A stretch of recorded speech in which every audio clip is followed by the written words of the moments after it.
Have you ever wondered why God allowed his chosen temple to burn? Why did the wisest king who ever lived turn to demon worship? What secret did Hezekiah discover that saved Jerusalem when 185,000 enemy soldiers died in a single night? 2 Chronicles isn't just history, it's prophecy written in reverse. Every crown that rose, every altar torn down, every miracle and judgment was pointing to something far greater.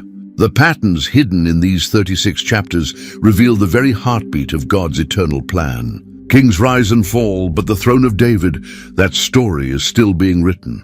What you're about to discover will change how you see not just the past, but the future that's already unfolding. The Chronicles aren't over, you're living in them. The young king stood before the great altar at Gibeon, the most important worship place in all Israel. Solomon had come here with 1,000 burnt offerings, showing God just how serious he was about seeking divine guidance. This wasn't just any place. It was where Moses' original tabernacle stood, and where the bronze altar that God had commanded still received sacrifices. That night something extraordinary happened. As recorded in chapter 1 verse 7, God appeared to Solomon and said to him, "Ask for whatever you want me to give you." Can you imagine? The creator of the universe was offering a blank check to a young man who had just inherited the most powerful kingdom on earth. Solomon's response reveals the heart that would make him legendary. In verses 8 to 10, he said, "You have shown great kindness to David my father, and have made me king in his place. Now, Lord God, let your promise to my father David be confirmed, for you have made me king over a people who are as numerous as the dust of the earth. Give me wisdom and knowledge that I may lead this people, for who is able to govern this great people of yours?" God was delighted. The young king could have asked for riches, long life, or victory over his enemies. Instead, he asked for wisdom to serve others well. Chapter 1, verses 11-12 record God's response. "Since this is your heart's desire, and you have not asked for wealth, possessions, or honor, nor for the death of your enemies, and since you have not asked for a long life, but for wisdom and knowledge to govern my people over whom I have made you king, therefore wisdom and knowledge will be given you. And I will also give you wealth, possessions, and honor, such as no king who was before you ever had, and none after you will have." When Solomon woke up, everything had changed. He returned to Jerusalem knowing that God himself had chosen him for greatness. Solomon knew he couldn't build God's house alone. The temple required materials and skills that Israel didn't possess. So he looked north to Tyre, where King Hiram ruled over master craftsmen and controlled the finest cedar forests in the world. The correspondence between these 2 kings, preserved in chapter 2, shows Solomon's diplomatic genius. Starting in verse 3, Solomon wrote, "Send me cedar logs as you did for my father David, when you sent him cedar to build a palace to live in. Now I am about to build a temple for the name of the Lord my God and to dedicate it to him." But Solomon wasn't just asking for wood. He needed something even more valuable, expertise. In verses 7-8, he continued, "Send me, therefore, a man skilled to work in gold and silver, bronze and iron, and in purple, crimson, and blue yarn, and experienced in the art of engraving, to work in Judah and Jerusalem with my skilled workers, whom my father David provided. Send me also cedar, juniper, and algum logs from Lebanon, for I know that your servants are skilled in cutting timber there." Hiram's response was immediate and enthusiastic. Chapter 2, verse 11 records his reply, "Because the Lord loves his people, he has made you their king." This pagan king recognized that something divine was happening in Israel. The deal they struck was massive. Solomon would provide 20,000 kor of ground wheat, 20,000 kor of barley, 20,000 baths of wine, and 20,000 baths of olive oil every year. In return, Hiram would send not just materials, but also his most skilled craftsmen. A man whose mother was from Israel, but whose father was from Tyre, making him the perfect bridge between 2 cultures. Finally, the moment had arrived.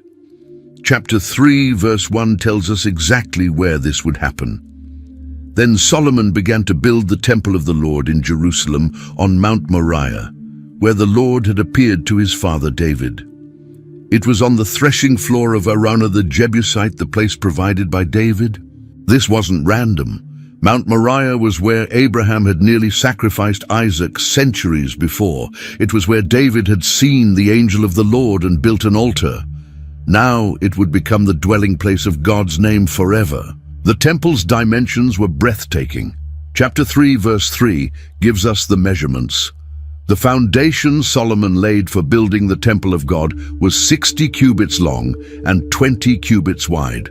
That's roughly 90 feet long and 30 feet wide. But it was the height that truly amazed people. Verse 4 tells us the front portion was 20 cubits high. Everything was covered in gold. Verse 4 continues, he overlaid the inside with pure gold. But this wasn't just a thin layer. Verse 8 reveals that he overlaid the most holy place with gold, and the gold weighed 600 talents. That's over 20 tons of pure gold in one room alone. The most holy place was where God would dwell. Chapter 3, verses 10 to 13 describe the two cherubim that Solomon placed there. For the most holy place, he made a pair of sculptured cherubim and overlaid them with gold. The total wingspan of the cherubim was 20 cubits. The cherubim stood on their feet facing the main hall. These weren't cute baby angels. They were massive guardians with wings that stretched from wall to wall, protecting the space where the Ark of the Covenant would rest. While gold dominated the interior, bronze was the star of the temple courtyard. Chapter 4 opens with the bronze altar. He made a bronze altar 20 cubits long, 20 cubits wide, and 10 cubits high. But even more impressive was what came next. Verse 2 introduces us to one of the ancient world's engineering marvels. He made the sea of cast metal, circular in shape, measuring 10 cubits from rim to rim and 5 cubits high. It took a line of 30 cubits to measure around it. This wasn't just a large bowl. The sea was massive, 15 feet across and 7.5 feet deep. But the real wonder was what supported it.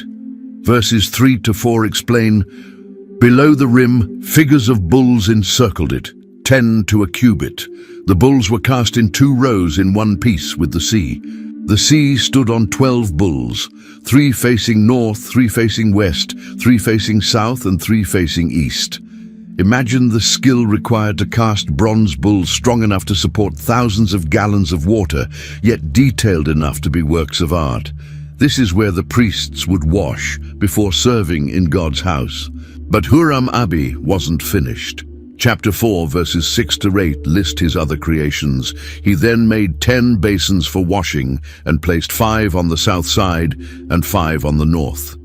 In them the things to be used for the burnt offerings were rinsed, but the sea was to be used by the priests for washing. He made 10 gold lampstands according to the specifications for them and placed them in the temple, 5 on the south side and 5 on the north. He also made 10 tables and placed them in the temple, 5 on the south side and 5 on the north. And he made 100 gold sprinkling bowls. Every piece had a purpose. Every detail mattered. This was furniture fit for the King of Kings. The temple was complete, but it was still just an empty building. Everything changed when Solomon called together all the elders of Israel, all the heads of the tribes and the chiefs of the Israelite families, to bring up the most sacred object in their history, the Ark of the Covenant. Chapter 5, verse 2 sets the scene. Then Solomon summoned to Jerusalem the elders of Israel and all the heads of the tribes, the leaders of the Israelite families, to bring up the Ark of the Lord's covenant from Zion, the city of David. This wasn't a quiet ceremony. Verse 5 tells us, King Solomon and the entire assembly of Israel that had gathered about him were before the ark, sacrificing so many sheep and cattle that they could not be recorded or counted. The priests then carried the ark into the most holy place. Verse 7 records this historic moment. The priests then brought the ark of the Lord's covenant to its place in the inner sanctuary of the temple, the most holy place, and put it beneath the wings of the cherubim. But something was different about this ark. Verse 10 reveals there was nothing in the ark except the 2 tablets that Moses had placed in it at Horeb, where the Lord made a covenant with the Israelites after they came out of Egypt. The golden pot of manna and Aaron's rod that had budded were gone. Only the stone tablets of the law remained, the foundation of everything. Then the moment everyone was waiting for arrived. Chapter 5, verses 13-14 describe what happened next. The trumpeters and musicians joined in unison to give praise and thanks to the Lord. Accompanied by trumpets, cymbals, and other instruments, the singers raised their voices in praise to the Lord and sang, "He is good. His love endures forever." Then the temple of the Lord was filled with the cloud, and the priests could not perform their service because of the cloud. For the glory of the Lord filled the temple of God. God had moved in, standing before the newly filled temple. Solomon knew this moment would never come again. Chapter 6, verse 12 tells us, "Then Solomon stood before the altar of the Lord, in front of the whole assembly of Israel, and spread out his hands." What followed was one of the most beautiful prayers ever recorded. Solomon began in verse 14, "Lord, the God of Israel, there is no God like you in heaven or on earth, you who keep your covenant of love with your servants, who continue wholeheartedly in your way." But Solomon understood something profound about God. Even though they had built this magnificent temple, he knew in verse 18, "But will God really dwell on earth with humans? The heavens, even the highest heavens, cannot contain you. How much less this temple I have built?" Yet God had chosen to put his name there. Solomon prayed for every situation his people might face. His prayer in verses 36-39 shows his heart. "When they sin against you, for there is no one who does not sin, and you become angry with them and give them over to the enemy, who takes them captive to a land far away or near. And if they have a change of heart in the land where they are held captive, and repent and plead with you in the land of their captivity and say, 'We have sinned, we have done wrong and acted wickedly,' and if they turn back to you with all their heart and soul in the land of their captivity where they were taken, and pray toward the land you gave their ancestors, toward the city you have chosen, and toward the temple I have built for your name, then from heaven, your dwelling place, hear their prayers and their pleas, and uphold their cause, and forgive your people who have sinned against you." When Solomon finished praying, something incredible happened. Chapter 7, verse 1 records, "When Solomon finished praying, fire came down from heaven and consumed the burnt offering and the sacrifices, and the glory of the Lord filled the temple." The people's response was immediate. Verse 3 continues, "When all the Israelites saw the fire coming down and the glory of the Lord above the temple, they knelt on the pavement with their faces to the ground. And they worshipped and gave thanks to the Lord, saying, 'He is good. His love endures forever.'" God had accepted their offering with supernatural fire, just as he had done for their ancestors. The celebration that followed was unlike anything Israel had ever seen. Chapter 7, verse 4 tells us, "Then the king and all the people offered sacrifices before the Lord, but the numbers are staggering." Verse 5 continues, "King Solomon offered a sacrifice of 22,000 head of cattle and 120,000 sheep and goats. So the king and all the people dedicated the temple of God. For 14 days, the entire nation celebrated." Verse 8 describes the scope. "So Solomon observed the festival at that time for 7 days, and all Israel with him. A vast assembly, people from Lebo Hamath to the Wadi of Egypt. But the real climax came when everyone had gone home." Chapter 7, verse 12 records a private moment. "The Lord appeared to Solomon at night and said, 'I have heard your prayer and have chosen this place for myself as a temple for sacrifices.'" Then God made both a promise and a warning that would echo through Israel's history. Verses 14 to 15 contain words that would be quoted for generations. If my people, who are called by my name, will humble themselves and pray and seek my face and turn from their wicked ways, then I will hear from heaven, and I will forgive their sin and will heal their land. Now my eyes will be open, and my ears attentive to the prayers offered in this place. But there was another side to this covenant. Verses 19 to 20 delivered a sobering warning. But if you turn away and forsake the decrees and commands I have given you, and go off to serve other gods and worship them, then I will uproot Israel from my land, which I have given them, and will reject this temple I have consecrated for my name. The choice was now Israel's to make. With the temple complete, Solomon turned his attention to the rest of his kingdom. Chapter 8, verse 1 tells us, at the end of 20 years, during which Solomon built the temple of the Lord and his own palace, but his building projects went far beyond Jerusalem. Verses 4 to 6 list some of his major works. He also built up Tadmor in the wilderness, and all the store cities he had built in Hamath. He rebuilt Upper Beth-horon and Lower Beth-horon as fortified cities, with walls and with gates and bars, as well as Baalath and all his store cities, and all the cities for his chariots and for his horses, whatever he desired to build in Jerusalem, in Lebanon, and throughout all the territory he ruled. But Solomon's real genius was in organization.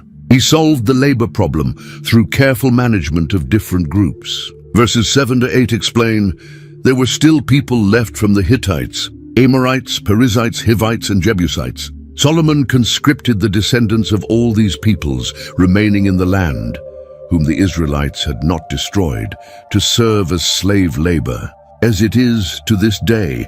However, verse 9 shows his care for his own people. But Solomon did not make slaves of the Israelites for his work. They were his fighting men, commanders of his captains, and commanders of his chariots and charioteers. Most importantly, Solomon established the regular worship that would continue for centuries. Verses 12 to 13 record, on the altar of the Lord that he had built in front of the portico, Solomon sacrificed burnt offerings to the Lord, according to the daily requirement for offerings commanded by Moses for the Sabbaths, the new moons, and the 3 annual festivals, the festival of unleavened bread, the festival of weeks, and the festival of tabernacles. He organized the priests and Levites exactly as his father David had planned. Verse 14 tells us, in keeping with the ordinance of his father David, he appointed the divisions of the priests for their duties, and the Levites to lead the praise, and to assist the priests according to each day's requirement. By chapter 9, Solomon's fame had spread to the ends of the earth. The golden age of Israel was at its peak. The moment that would change Israel forever began at Shechem, where all the tribes had gathered to crown Solomon's son as their new king. But Rehoboam faced an unexpected challenge before he could even sit on the throne. The people had a request that would test his wisdom from day one. Chapter 10 verse 3 tells us that they sent for Jeroboam, and he and all Israel went to Rehoboam and said to him, this wasn't just a small group of complainers. This was the entire nation speaking with one voice. Their message was simple but urgent, as recorded in verse 4.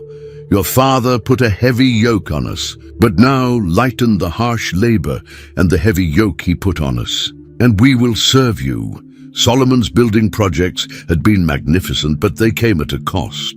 The people were exhausted from years of forced labor and heavy taxes. They weren't asking for much, just some relief so they could breathe again. Rehoboam made his first smart decision. Verse 5 shows his wisdom. Rehoboam answered, come back to me in 3 days. So the people went away. He knew this decision was too important to rush. First, he consulted with the older men who had served his father. Chapter 10 verses 6-7 record their advice. Then King Rehoboam consulted the elders who had served his father Solomon during his lifetime. How would you advise me to answer these people? He asked. They replied, if you will be kind to these people and please them and give them a good answer, they will always be your servants.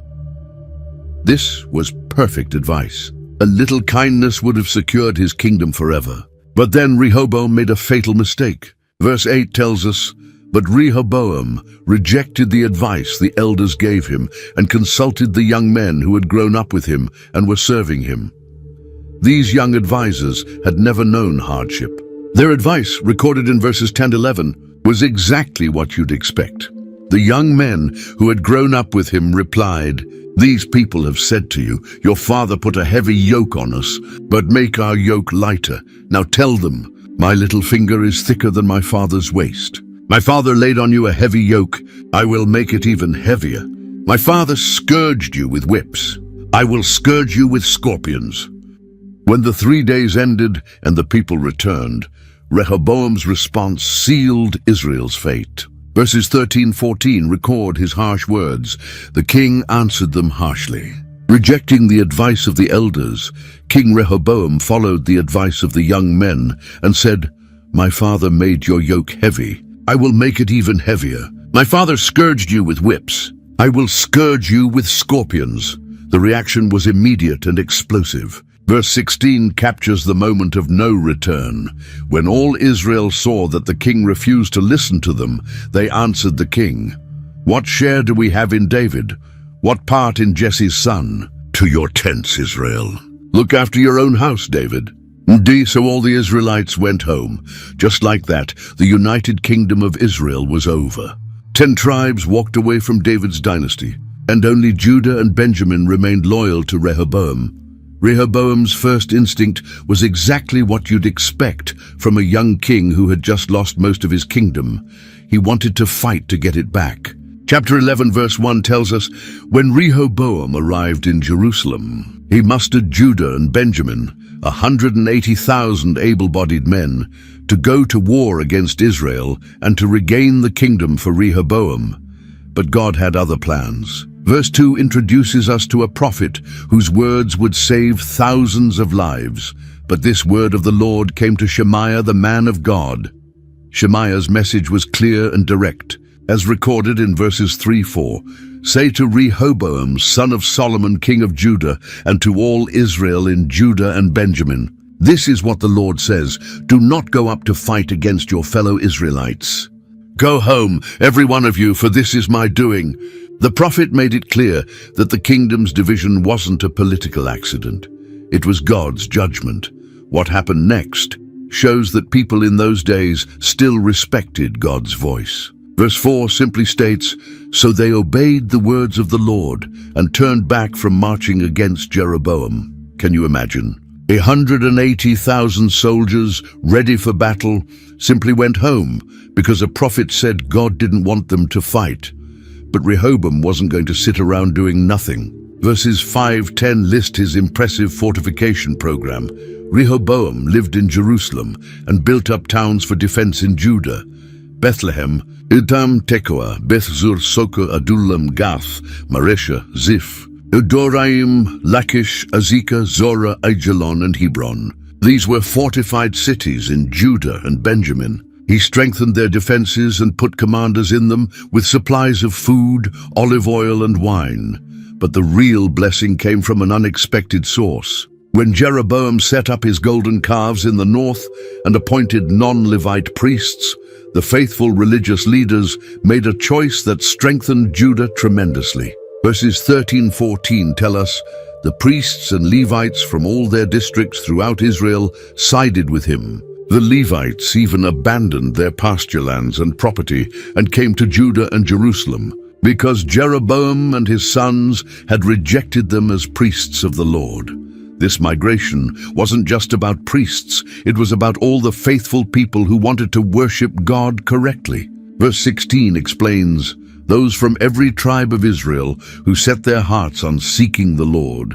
The God of Israel followed the Levites to Jerusalem to offer sacrifices to the Lord, the God of their ancestors. For 3 years, this influx of godly people made all the difference. Verse 17 summarizes this golden period. They strengthened the kingdom of Judah and supported Rehoboam, son of Solomon, 3 years, following the ways of David and Solomon. During this time, everything changed in Rehoboam's 4th year. Success had made him proud. And when people feel secure, they often forget why they needed God in the first place. Chapter 12, verse 1 describes what happened.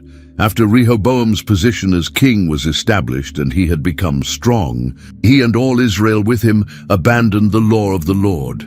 This wasn't just the king's personal failure, it was a national apostasy. The very people who had benefited from God's protection now turned their backs on him.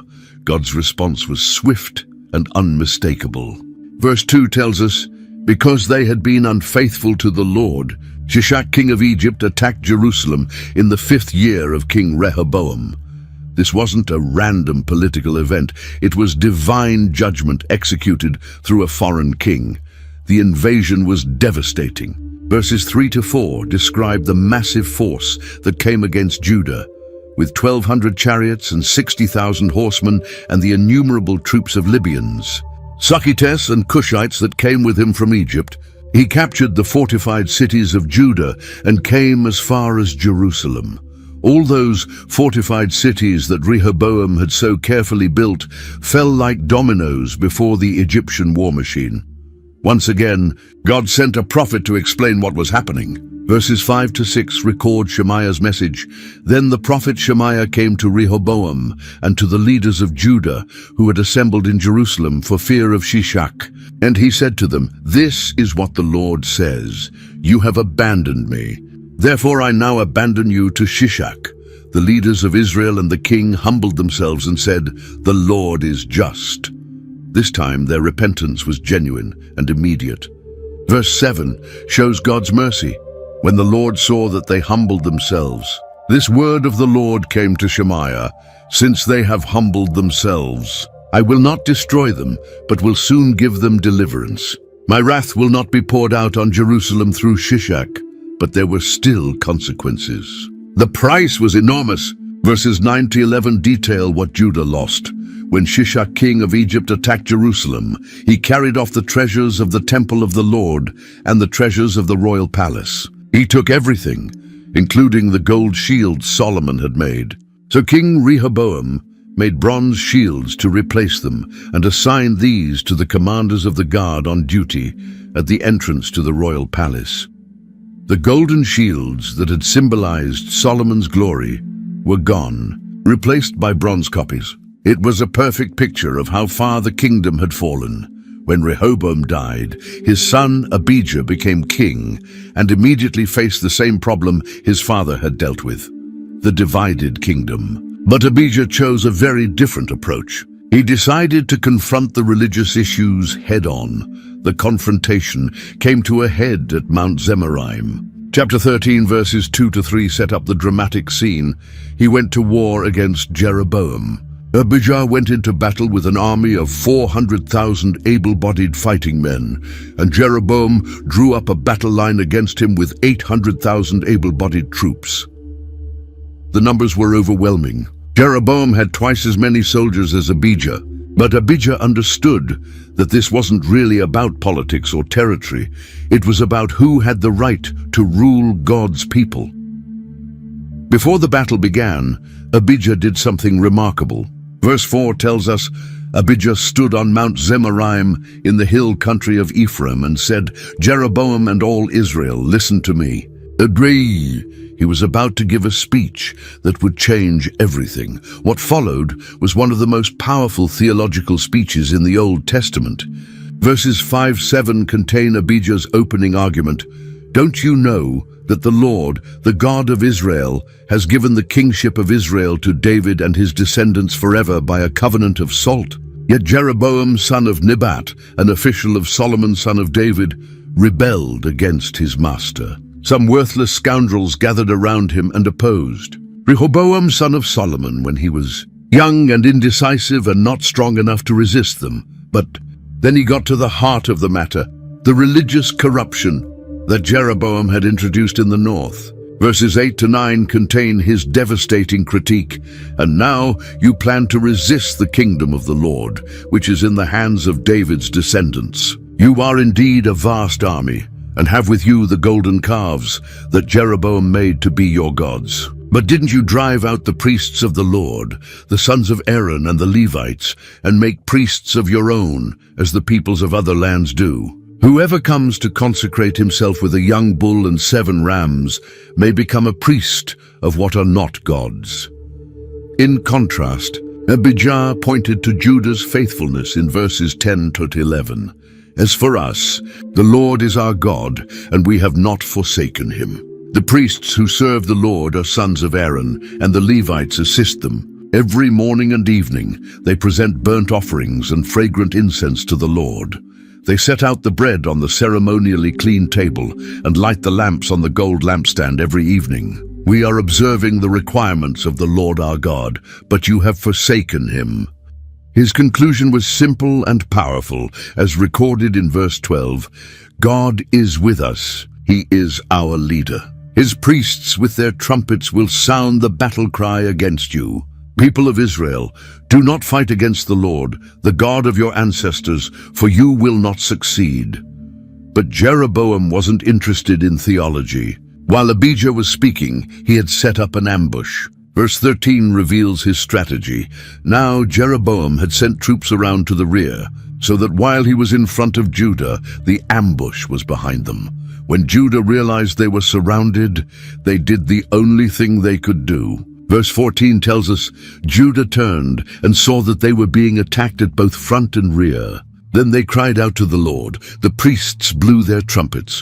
What happened next was nothing short of miraculous. Verses 15 to 16 describe the battle's turning point, and the men of Judah raised the battle cry. At the sound of their battle cry, God routed Jeroboam and all Israel before Abijah and Judah.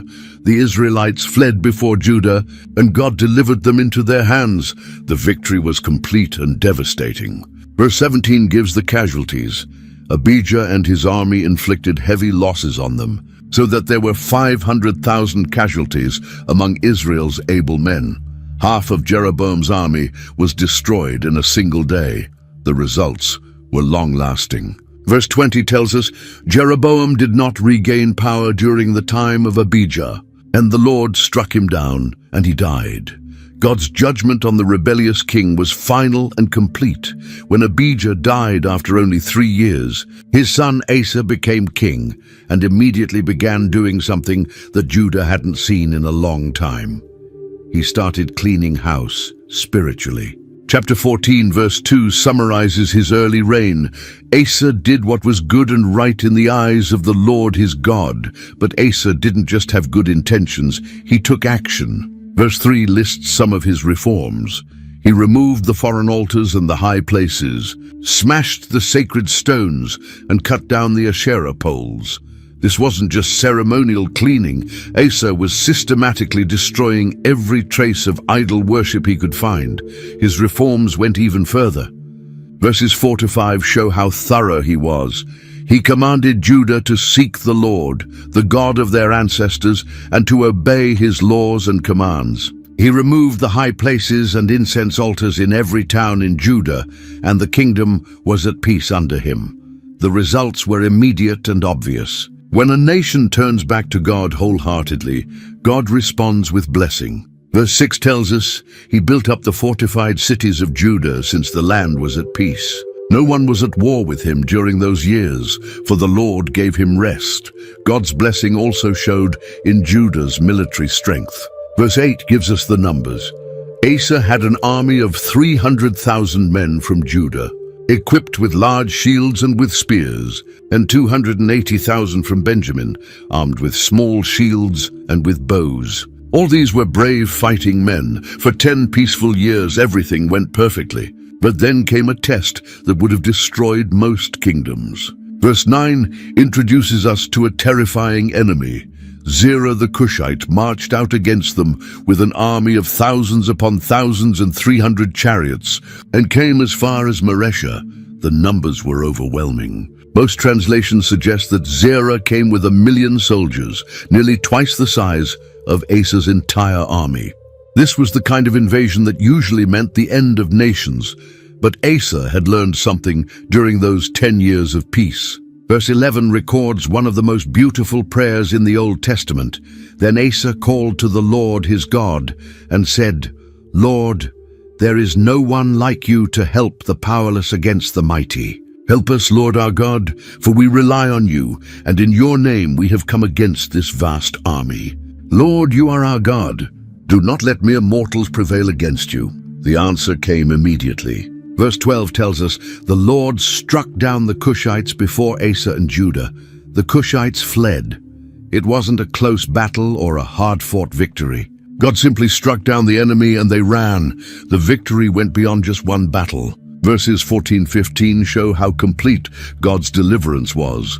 They destroyed all the villages around Gerar, for the terror of the Lord had fallen on them. They raided all these villages, since there was much plunder in them.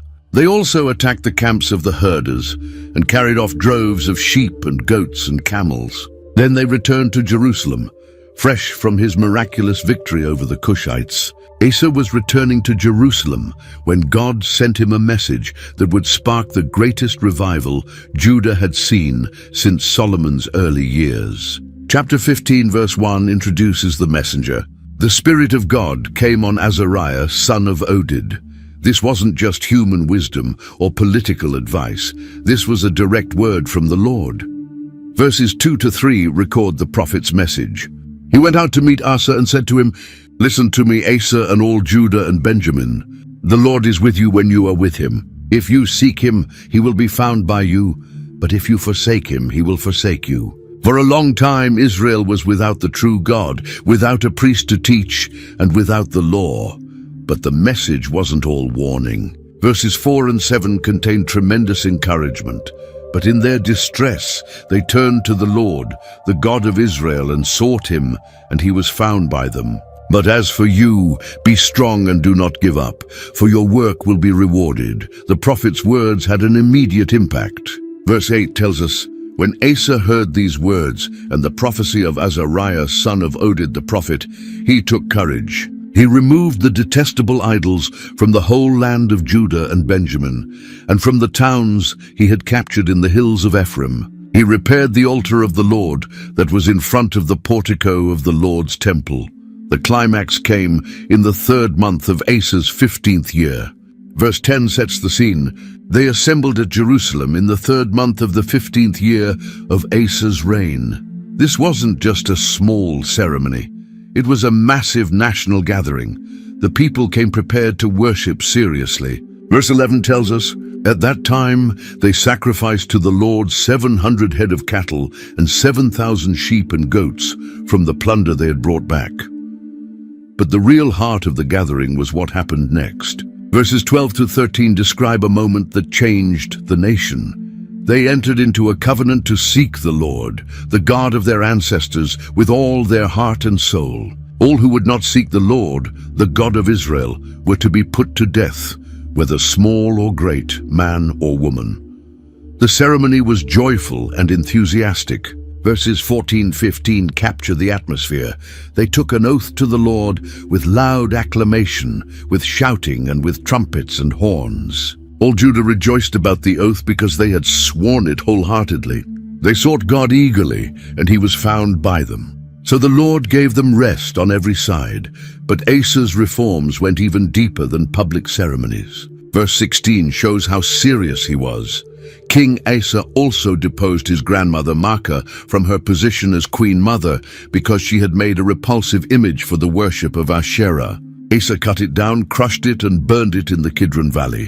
The chapter ends with a summary of this golden period. Verse 19 tells us, There was no more war until the 35th year of Asa's reign. Everything changed in the 36th year of Asa's reign. Chapter 16 verse 1 introduces the crisis. In the 36th year of Asa's reign, Baasha, king of Israel, went up against Judah and fortified Ramah to prevent anyone from leaving or entering the territory of Asa, king of Judah. But instead of doing what he had done with the Cushites, praying and trusting God for deliverance, Asa decided to handle this crisis through human wisdom. Verses 2-3 describe his plan. Asa then took the silver and gold out of the treasuries of the Lord's temple and of his own palace, and sent it to Ben-Hadad, king of Aram, who was ruling in Damascus. "Let there be a treaty between me and you," he said, "as there was between my father and your father.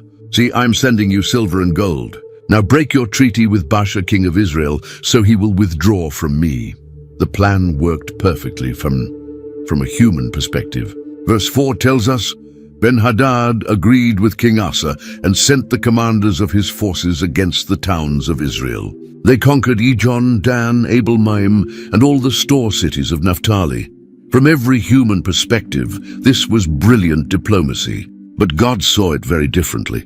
Verse 7 introduces a prophet who had some hard words for the king. At that time, Hanani the seer came to Asa, king of Judah, and said to him, "Because you relied on the king of Aram and not on the Lord your God, the army of the king of Aram has escaped from your hand." The prophet reminded Asa of what God could do. Verse 8 brought back memories of the king's greatest triumph. Were not the Cushites and Libyans a mighty army with great numbers of chariots and horsemen? Yet when you relied on the Lord, he delivered them into your hand.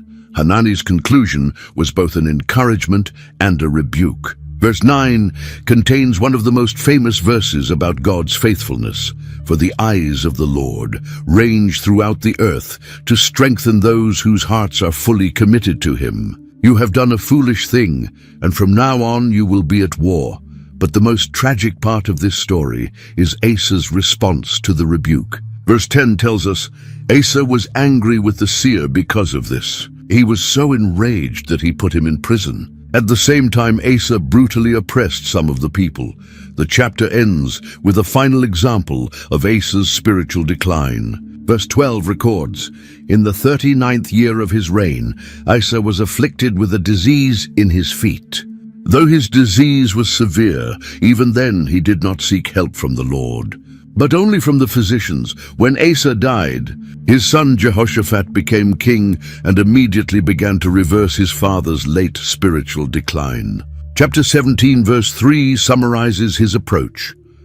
"The Lord was with Jehoshaphat because he followed the ways of his father David's earlier days. He did not consult the Baals." God's response to this faithfulness was immediate and obvious. Verses 5 to 6 describe the blessing that followed. "The Lord established the kingdom under his control, and all Judah brought gifts to Jehoshaphat, so that he had great wealth and honor. His heart was devoted to the ways of the Lord. Furthermore, he removed the high places and the Asherah poles from Judah. But Jehoshaphat understood something that many leaders miss. Having power isn't enough if people don't know how to live right. So he launched the most comprehensive education program in Judah's history." Verses 7 to 9 describe this remarkable initiative. "In the 3rd year of his reign, he sent his officials Ben-Hail, Obadiah, Zechariah, Nethanel, and Micaiah to teach in the towns of Judah. With them were certain Levites, Shemaiah, Nethaniah, Zebadiah, Asahel, Shemiramoth, Jehonathan, Adonijah, Dobijah, and Tobadonijah, and the priests Elishama and Jehoram. They taught throughout Judah, taking with them the book of the law of the Lord. They went around to all the towns of Judah and taught the people. The results were extraordinary. Verse 10 tells us, "The fear of the Lord fell on all the kingdoms of the land surrounding Judah, so that they did not go to war against Jehoshaphat. Instead of war, Judah's neighbors brought tribute." Verse 11 describes the wealth that flowed in.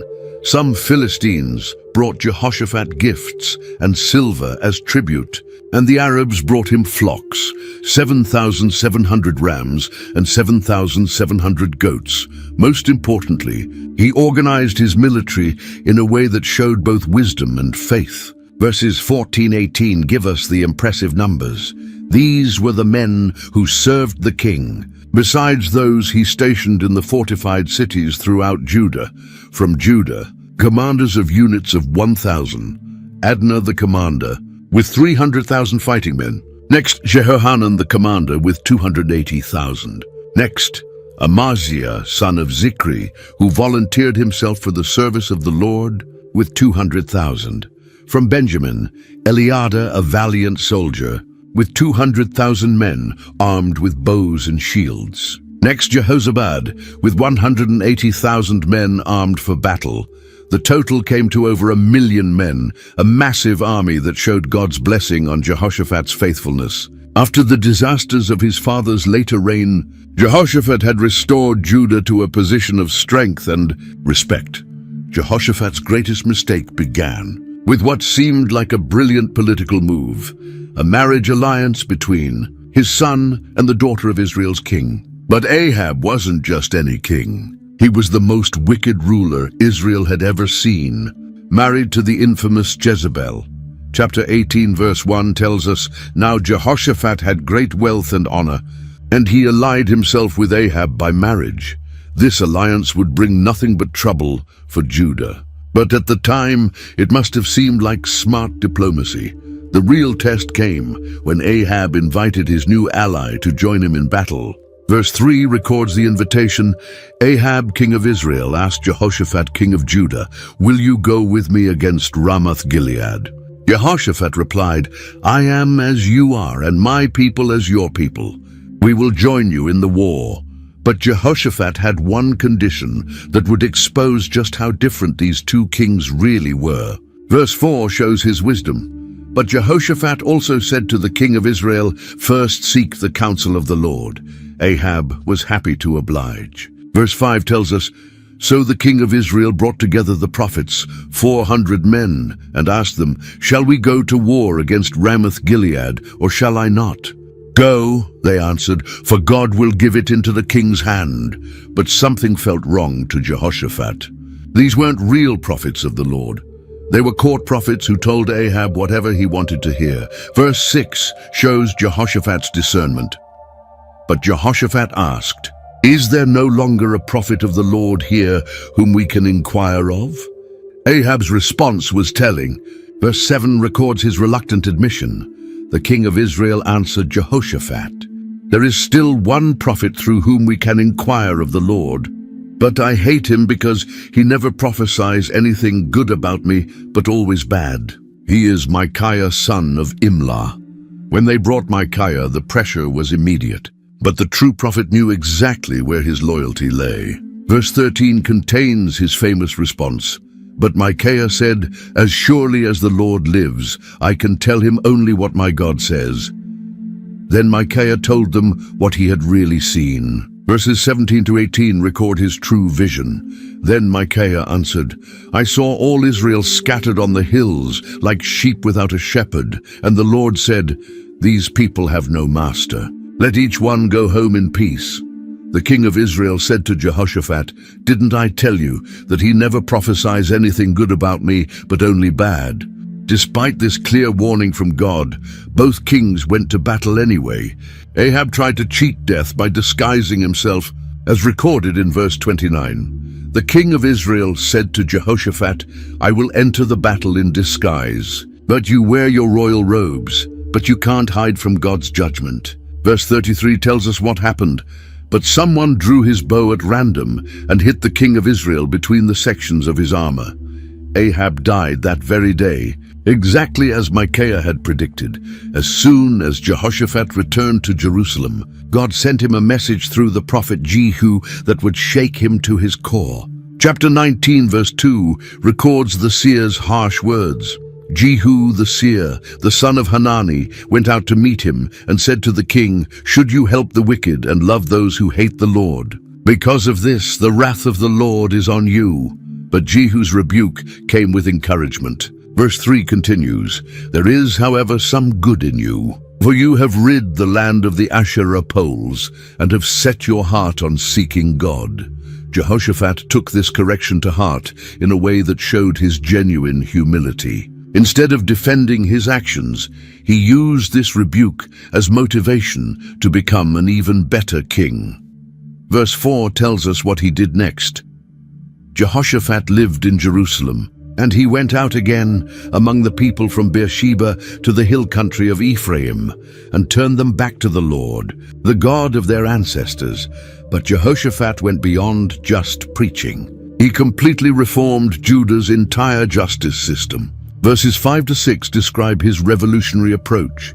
He appointed judges in the land, in each of the fortified cities of Judah. He told them, "Consider carefully what you do, because you are not judging for mere mortals, but for the Lord, who is with you whenever you give a verdict." His instructions to these judges showed just how seriously he took justice. Verse 7 records his charge, "Now let the fear of the Lord be on you. Judge carefully, for with the Lord our God there is no injustice or partiality or bribery." But Jehoshaphat didn't stop with local courts. He also reformed the appeal system in Jerusalem. Verse 8 tells us, "In Jerusalem also Jehoshaphat appointed some of the Levites, priests and heads of Israelite families, to administer the law of the Lord and to settle disputes." This wasn't just administrative reform, it was spiritual revival through the justice system. Just when Jehoshaphat thought he could focus on internal reforms, the greatest military crisis of his reign emerged. Chapter 20 verse 1 describes the terrifying threat. After this, the Moabites and Ammonites with some of the Meunites came to wage war against Jehoshaphat. The news got worse when scouts brought more details. Verse 2 contains the alarming report. "Some people came and told Jehoshaphat, 'A vast army is coming against you from Edom, from the other side of the Dead Sea. It is already in Hazizon Tamar, that is, En-Gedi.'" Jehoshaphat's response shows what he had learned from his earlier mistakes. Instead of rushing into alliances with foreign kings, he did something that changed everything. Verse 3 tells us, "Alarmed, Jehoshaphat resolved to inquire of the Lord, and he proclaimed a fast for all Judah." What followed was one of the most powerful public prayers in the entire Bible. Verses 6 to 9 record the beginning of his prayer. "Lord, the God of our ancestors, are you not the God who is in heaven? You rule over all the kingdoms of the nations. Power and might are in your hand, and no one can withstand you. Our God, did you not drive out the inhabitants of this land before your people Israel, and give it forever to the descendants of Abraham your friend? They have lived in it, and have built in it a sanctuary for your name, saying, 'If calamity comes upon us, whether the sword of judgment or plague or famine, we will stand in this sanctuary before you and cry out to you in our distress, and you will hear us and save us.'" Then Jehoshaphat got specific about the current crisis. Verses 10 to 12 contain his desperate plea, "But now here are men from Ammon, Moab, and Mount Seir, whose territory you would not allow Israel to invade when they came from Egypt. So they turned away from them and did not destroy them. See how they are repaying us by coming to drive us out of the possession you gave us as an inheritance. Our God, will you not judge them? We have no power to face this vast army that is attacking us. We do not know what to do, but our eyes are on you." The answer came immediately through a young Levite named Jahaziel. Verses 15 to 17 contain his prophetic encouragement. He said, "Listen, King Jehoshaphat, and all who live in Judah and Jerusalem. This is what the Lord says to you. Do not be afraid or discouraged because of this vast army. For the battle is not yours but God's. Tomorrow march down against them. They will be climbing up by the pass of Ziz, and you will find them at the end of the gorge in the desert of Jeruel. You will not have to fight this battle. Take up your positions. Stand firm and see the deliverance the Lord will give you, Judah and Jerusalem. Do not be afraid. Do not be discouraged. Go out to face them tomorrow, and the Lord will be with you." Early the next morning, they set out for what would be the strangest military campaign in history. Verse 21 describes their unusual battle formation. After consulting the people, Jehoshaphat appointed men to sing to the Lord and to praise him for the splendor of his holiness as they went out at the head of the army, saying, "Give thanks to the Lord, for his love endures forever." What happened next was beyond anything they could have imagined. Verses 22 to 23 describe God's incredible intervention. As they began to sing and praise, the Lord set ambushes against the men of Ammon and Moab and Mount Seir who were invading Judah, and they were defeated. The Ammonites and Moabites rose up against the men from Mount Seir to destroy and annihilate them. After they finished slaughtering the men from Seir, they helped to destroy one another.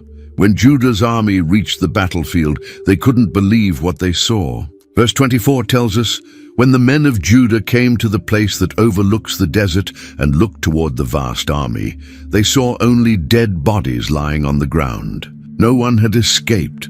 When Jehoshaphat died, everything changed. His son Jehoram had married Athaliah, daughter of the wicked Ahab and Jezebel, and she brought all her family's evil influences with her to Judah. Chapter 21, verse 4, describes Jehoram's first act as king. When Jehoram established himself firmly over his father's kingdom, he put all his brothers to the sword, along with some of the officials of Israel. Verse 6 explains where this evil came from. He followed the ways of the kings of Israel, as the house of Ahab had done, for he married a daughter of Ahab. He did evil in the eyes of the Lord. God's response came through the most unexpected messenger, a letter from the prophet Elijah. Verses 12-15 contain Elijah's written judgment. Jehoram received a letter from Elijah the prophet, which said, "This is what the Lord, the God of your father David, says, you have not followed the ways of your father Jehoshaphat or of Asa king of Judah, but you have followed the ways of the kings of Israel. And you have led Judah and the people of Jerusalem to prostitute themselves, just as the house of Ahab did. You have also murdered your own brothers, members of your own family, men who were better than you. So now the Lord is about to strike your people, your sons, your wives, and everything that is yours, with a heavy blow. You yourself will be very ill with a lingering disease of the bowels, until the disease causes your bowels to come out." The judgment began immediately with foreign invasions. Verses 16-17 describe the attacks. The Lord aroused against Jehoram the hostility of the Philistines and of the Arabs who lived near the Cushites. They attacked Judah, invaded it, and carried off all the goods found in the king's palace, together with his sons and wives. Not a son was left to him except Ahaziah the youngest, but the worst was yet to come. Verses 18-19 describe the fulfillment of Elijah's prophecy. After all this, the Lord afflicted Jehoram with an incurable disease of the bowels. In the course of time, at the end of the second year, his bowels came out because of the disease, and he died in great pain. His people made no funeral fire in his honor, as they had for his predecessors.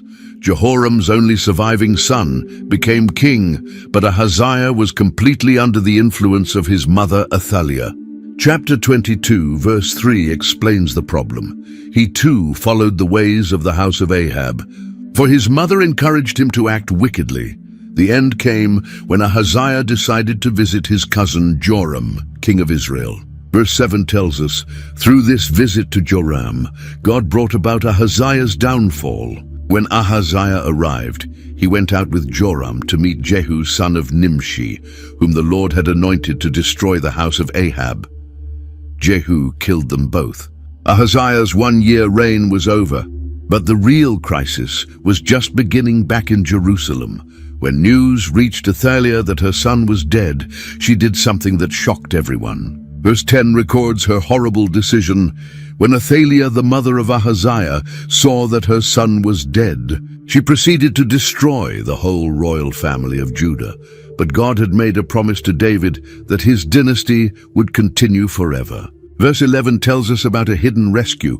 But Jehoshabeth, the daughter of King Jehoram and wife of the priest Jehoiada, took Joash son of Ahaziah and stole him away from among the royal princes who were being murdered.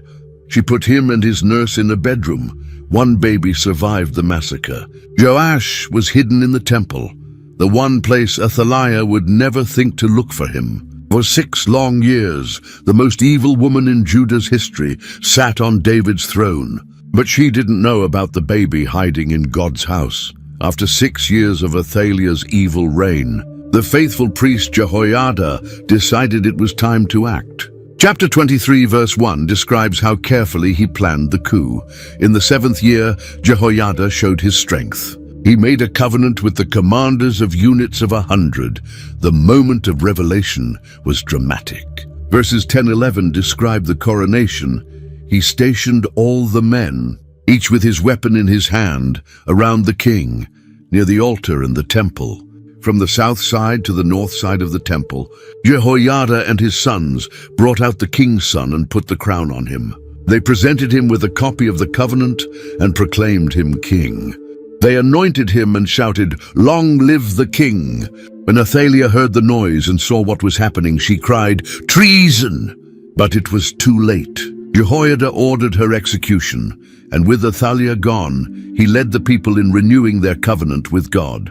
The first order of business was cleaning up the religious mess. Verse 17 describes the response.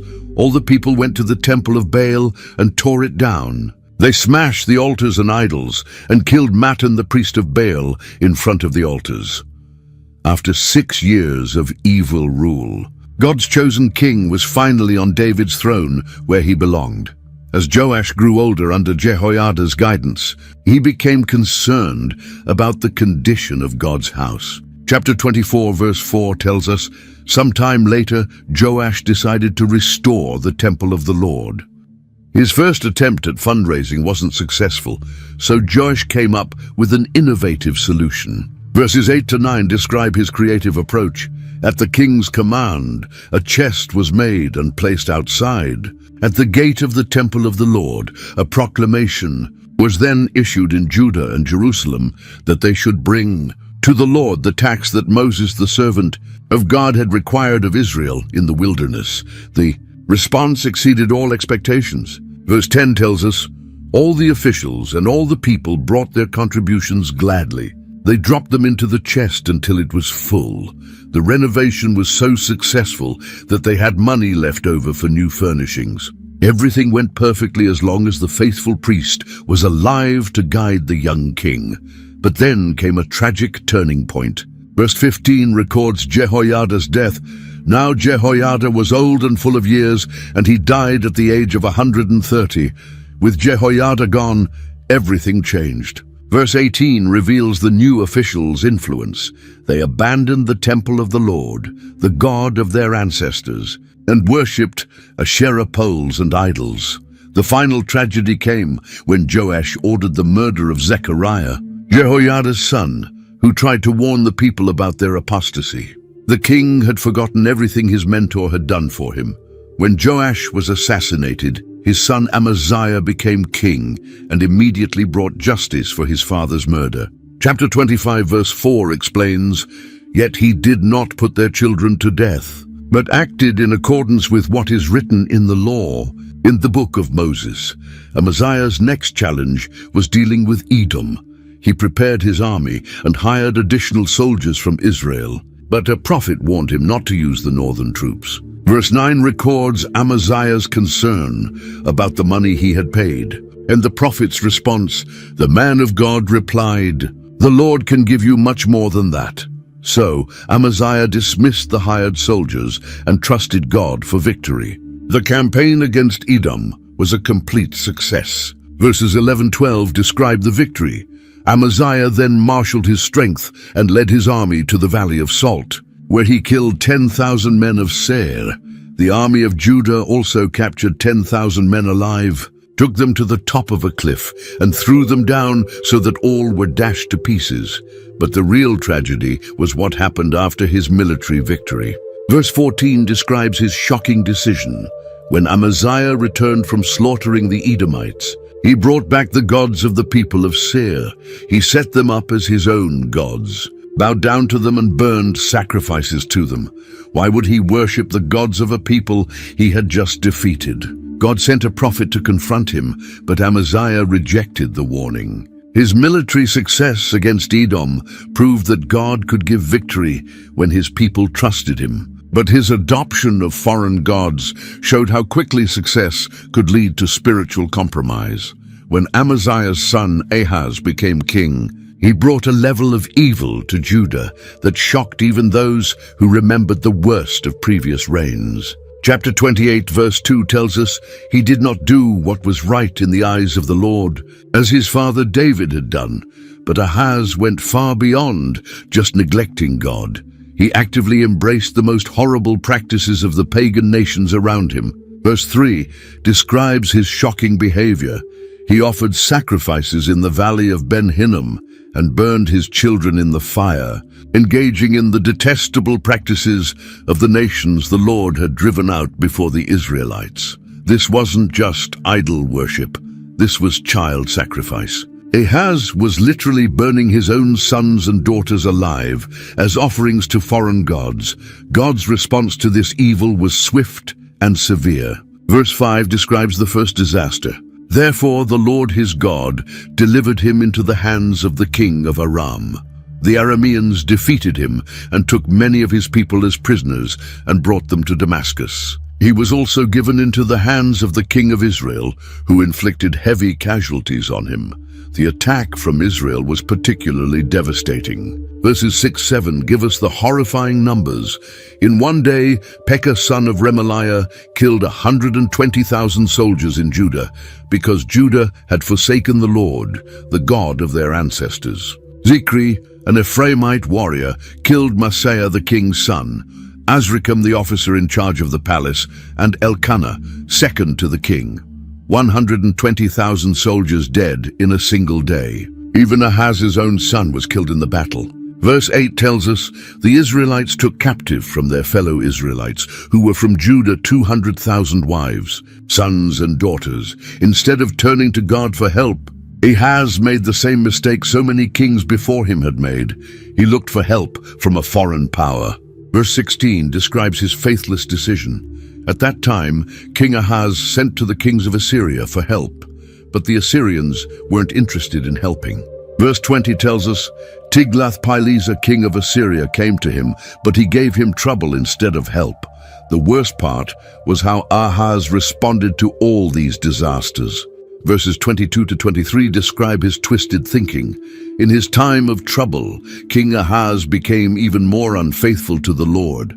He offered sacrifices to the gods of Damascus, who had defeated him. For he thought, since the gods of the kings of Aram have helped them, I will sacrifice to them so they will help me. But they were his ruin and the ruin of all Israel. Ahaz's final acts as king showed just how completely he had rejected God. Verse 24 tells us, Ahaz gathered together the furnishings from the temple of God and cut them in pieces. He shut the doors of the Lord's temple and set up altars at every street corner in Jerusalem. When Ahaz's son Hezekiah became king, everything changed overnight. Chapter 29 verse 2 summarizes his approach. He did what was right in the eyes of the Lord, just as his father David had done. Hezekiah's first priority was undoing the spiritual damage his father had caused. Verse 3 tells us what he did immediately. In the first month of the first year of his reign, he opened the doors of the temple of the Lord and repaired them. Hezekiah called together all the priests and Levites for an urgent meeting. Verses 4 to 5 describe the gathering. He brought in the priests and the Levites, assembled them in the square on the east side, and said to them, Listen to me, Levites. Consecrate yourselves now and consecrate the temple of the Lord, the God of your ancestors. Remove from the sanctuary the impurity that is in it. The king understood exactly what had gone wrong. Verses 6 to 7 contain his analysis. Our parents were unfaithful. They did evil in the eyes of the Lord our God and forsook him. They turned their faces away from the Lord's dwelling place and turned their backs on him. They also shut the doors of the portico and put out the lamps. But the king had a plan to fix everything. Verse 10 reveals his determination. Now I intend to make a covenant with the Lord, the God of Israel, so that his fierce anger will turn away from us.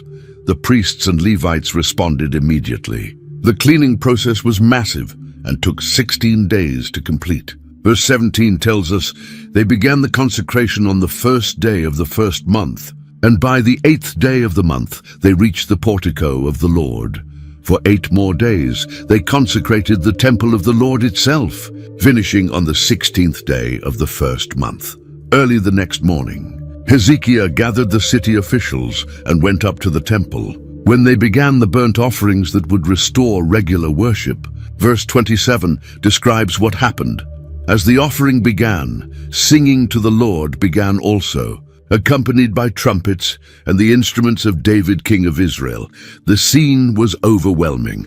Verse 28 continues, "The whole assembly bowed in worship, while the musicians played and the trumpets sounded. All this continued until the sacrifice of the burnt offering was completed. After years of spiritual darkness, God's house was alive again with worship and sacrifice. With the temple cleansed and proper worship restored, Hezekiah decided to celebrate the Passover. But this wouldn't be just an ordinary celebration. Chapter 30 verse 1 tells us about the king's bold decision. Hezekiah sent word to all Israel and Judah, and also wrote letters to Ephraim and Manasseh, inviting them to come to the temple of the Lord in Jerusalem and celebrate the Passover to the Lord, the God of Israel. The messengers went throughout both kingdoms with the king's invitation. Verses 6 and 9 contain Hezekiah's letter, "People of Israel, return to the Lord, the God of Abraham, Isaac, and Israel, that he may return to you who are left, who have escaped from the hand of the kings of Assyria. Do not be like your parents and your fellow Israelites, who were unfaithful to the Lord, the God of their ancestors, so that he made them an object of horror, as you see. Do not be stiff-necked as your ancestors were. Submit to the Lord." The response was mixed. Verse 10 tells us, "The couriers went from town to town in Ephraim and Manasseh as far as Zebulun, but people scorned and ridiculed them." But not everyone felt that way. Verse 11 gives us the encouraging news. "Nevertheless, some from Asher, Manasseh, and Zebulun humbled themselves and went to Jerusalem. When the time came, Jerusalem filled with people from all over the land." Verse 13 tells us, "A very large crowd of people assembled in Jerusalem to celebrate the festival of unleavened bread in the 2nd month. The celebration was so joyful that nobody wanted it to end." Verse 23 tells us, "The whole assembly then agreed to celebrate the festival 7 more days. So for another 7 days, they celebrated joyfully. 14 days of celebration, twice as long as the law required." The last part of verse 26 captures the magnitude of what had happened. "There was great joy in Jerusalem. For since the days of Solomon, son of David, king of Israel, there had been nothing like this in Jerusalem." But the best part was what happened next. Chapter 31 verse 1 tells us, "When all this had ended, the Israelites who were present went out to the towns of Judah, smashed the sacred stones, and cut down the Asherah poles. They destroyed the high places and the altars throughout Judah and Benjamin, and in Ephraim and Manasseh, until they had destroyed them all." With the spiritual revival in full swing, Hezekiah turned his attention to organizing the practical aspects of temple worship.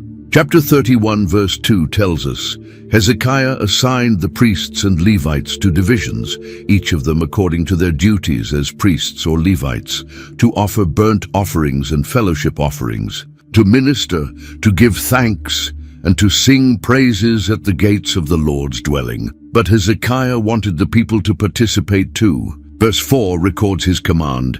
He ordered the people living in Jerusalem to give the portion due the priests and Levites, so they could devote themselves to the law of the Lord.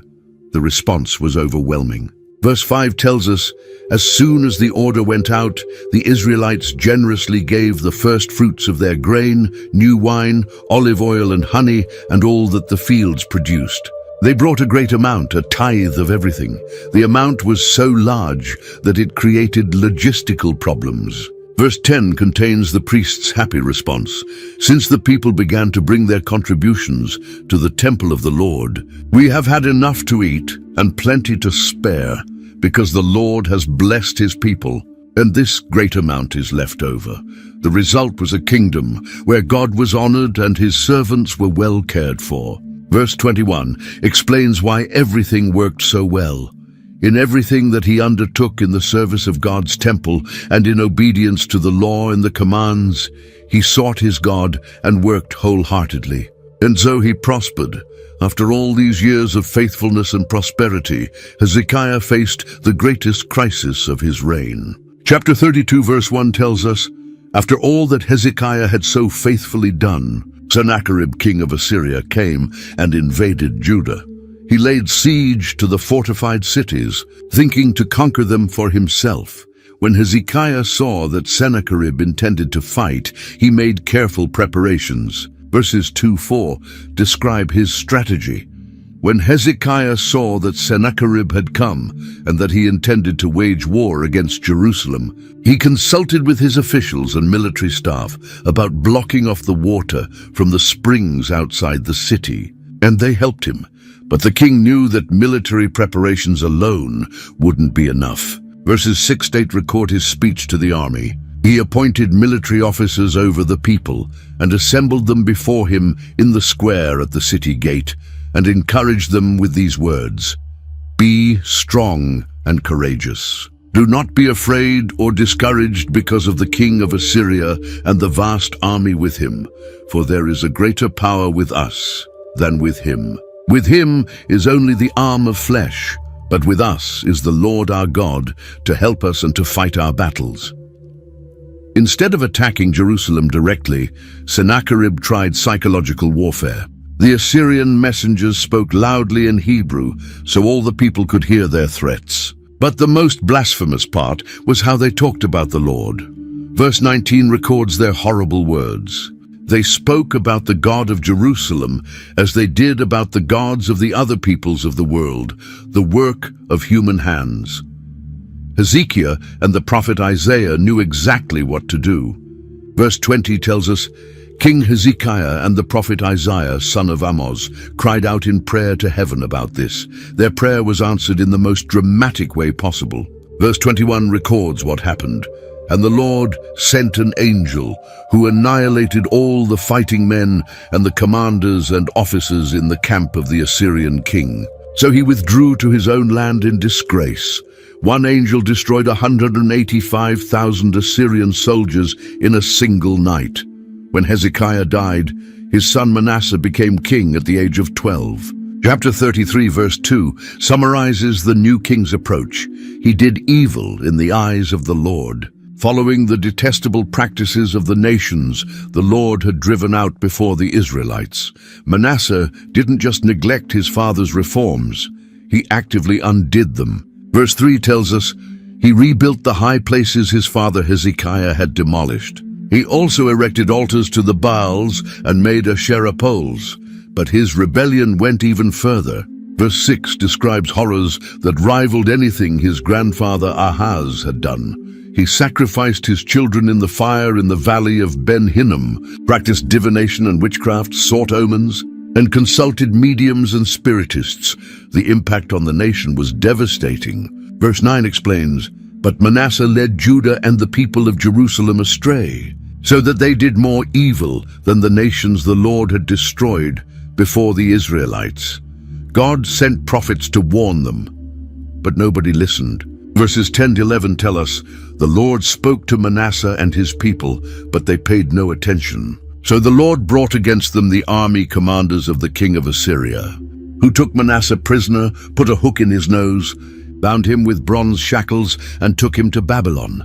The captivity accomplished what years of prophetic warnings couldn't do. Verse 12 tells us, in his distress he sought the favor of the Lord his God and humbled himself greatly before the God of his ancestors. This wasn't just political maneuvering, it was genuine repentance. Verse 13 continues, and when he prayed to him, the Lord was moved by his entreaty and listened to his plea. So he brought him back to Jerusalem and to his kingdom. When Manasseh died, his son Amon became king and immediately returned to the old evil ways. But Amon's reign was mercifully short. Verse 24 tells us, Amon's officials conspired against him and assassinated him in his palace. An 8-year-old boy named Josiah was now king of Judah. When 8-year-old Josiah became king, nobody could have predicted that this child would lead the greatest spiritual revival in Judah's history. Chapter 34, verse 2 tells us, he did what was right in the eyes of the Lord and followed the ways of his father David, not turning aside to the right or to the left. As Josiah grew up, his commitment to God deepened. Verse 3 describes his spiritual development. In the 8th year of his reign, while he was still young, he began to seek the God of his father David. In his 12th year, he began to purge Judah and Jerusalem of high places, Asherah poles, and idols. In his 18th year as king, Josiah decided to repair the temple. But during the renovation work, something incredible happened.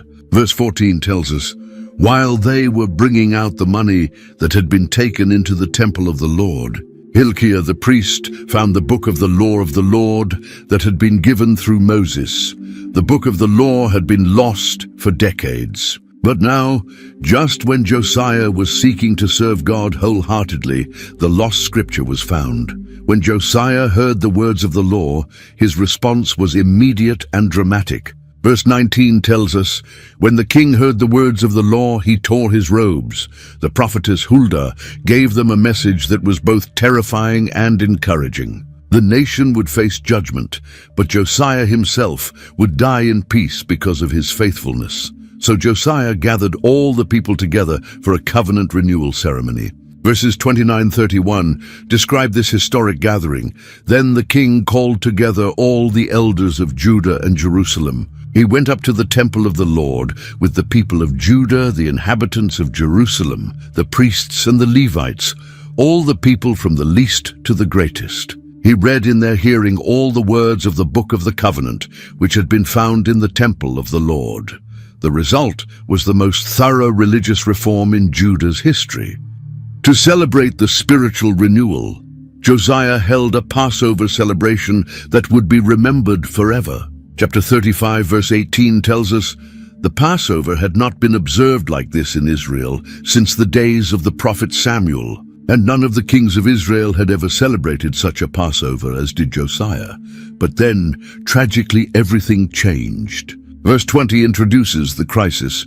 After all this, when Josiah had set the temple in order, Necho, king of Egypt, went up to fight at Carchemish on the Euphrates, and Josiah marched out to meet him in battle. Despite Necho's attempts to avoid conflict, Josiah insisted on fighting. Verse 23 tells us what happened. Archers shot King Josiah, and he told his officers, "Take me away. I'm badly wounded." Josiah died on the way back to Jerusalem. The death of Josiah marked the beginning of the end for the kingdom of Judah. Chapter 36 tells the story of the last 4 kings. Jehoahaz reigned only 3 months before being deposed by Egypt. Jehoiakim was made king by Necho but did evil. During his reign, Nebuchadnezzar of Babylon began the deportations that would eventually empty the land. Jehoiakim reigned only 3 months before being taken to Babylon. Zedekiah was Judah's last king, and he proved to be just as faithless as his predecessors. The final siege was brutal. Verses 17-19 describe the end. He brought up against them the king of the Babylonians, who killed their young men with the sword in the sanctuary, and did not spare young men or young women, the elderly or the infirm. God gave them all into the hands of Nebuchadnezzar. He carried to Babylon all the articles from the temple of God, both large and small, and the treasures of the Lord's temple, and the treasures of the king and his officials. They set fire to God's temple and broke down the wall of Jerusalem. They burned all the palaces and destroyed everything of value there. The kingdom that had lasted for over 400 years was finished. But even in this darkest moment, there was hope. Verse 22 tells us about a new beginning. In the first year of Cyrus, king of Persia, in order to fulfill the word of the Lord spoken by Jeremiah, the Lord moved the heart of Cyrus, king of Persia, to make a proclamation throughout his realm. The exile wouldn't last forever. God always keeps his promises. If this journey through 2 Chronicles has opened your eyes to something new about God's faithfulness or challenged you to examine your own heart, I'd love to hear from you in the comments below. Don't forget to subscribe to the channel for more deep dives into God's Word, and hit that share button to help others discover these incredible stories that have the power to transform lives. Until next time, remember, the Chronicles aren't over. Your story with God is still being written.